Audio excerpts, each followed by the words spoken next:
Ni ule farasi wake aliweka kichwa yake yule ya Rebeka ndugu Branham. Et puis il a senti quelque chose qui lui léchait la main. Kisha nasikia kitu kimoja kilikuwa kinamlamula kwa mkono. C'était son chien. Ilikuwa ni mbwa wake. Que monsieur Schott, le commandant de police, avait tué. Ule monsieur Schott mkubwa wa askari aliua.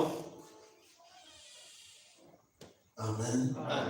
Tous ces gens-là venaient, ils embrassaient Frère Branham,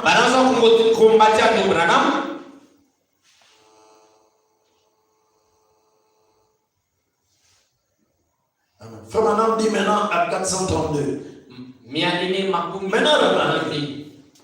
Maintenant remarquez. Je me disais là que comme Jean, ce précieux frère, rempli de piété. J'ai pensé que le moment serait bien choisi pour que je mentionne cela. Juste avant de terminer, vous voyez, si Jean a regardé là-bas et qu'il y avait là ses frères à lui, vous voyez, ses frères qui devaient être encore un peu patients, de même, voyez-vous, le Seigneur Dieu m'a permis de voir mes frères et les saints qui attendaient la venue du Seigneur. Remarquez, ils n'étaient pas sous l'autel du sacrifice. Les miens n'étaient pas là. Les miens, Abakoukou est là où il y avait des Juifs qui réclamaient vengeance. Mais ceux-là, il était. C'était des martyrs. Les miens n'étaient pas sous l'autel des martyrs. 433. Maintenant, je veux que vous écoutiez très attentivement. Et je vais terminer pour vrai dans une dizaine de minutes. 434. Regardez. Il n'était pas, mais ce que le Seigneur m'a montré. L'épouse, elle n'était pas sous l'autel des martyrs. Pas du tout. Sous l'autel du sacrifice des martyrs.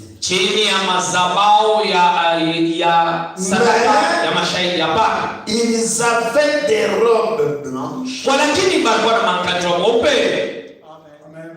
Est-ce que l'église est en train de suivre? Amen. Mais ils avaient des robes blanches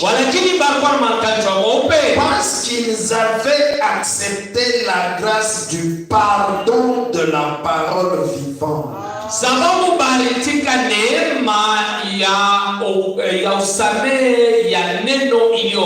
Christ leur avait donné une robe blanche. Amen. Ce que Branham a amené au Seigneur, ils étaient au ciel, pas sous l'autel de martyrs, en train de crier vengeance.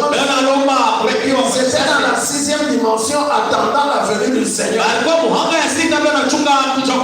Branham dit que Dieu leur avait donné à chacun une robe blanche. Pourquoi? Parce qu'ils avaient accepté la grâce du pardon de la parole vivante. Amen. Alléluia. Sans effusion de sang, il n'y a pas de pardon. Et le sang, c'est la parole de Dieu. Lorsque la parole de Dieu devient réelle et manifeste, elle accorde le pardon. Elle donne le pardon. Alléluia. Quand quelqu'un accepte qu'il croit, il croit dans le sacrifice que Jésus a fait pour lui au Calvaire. Ce sacrifice manifesté au travers de la parole de promesse rendue vivante. La parole vivante, ce n'est pas la parole qui est écrite dans la Bible. La parole vivante, ce sont les versets qui quittent la Bible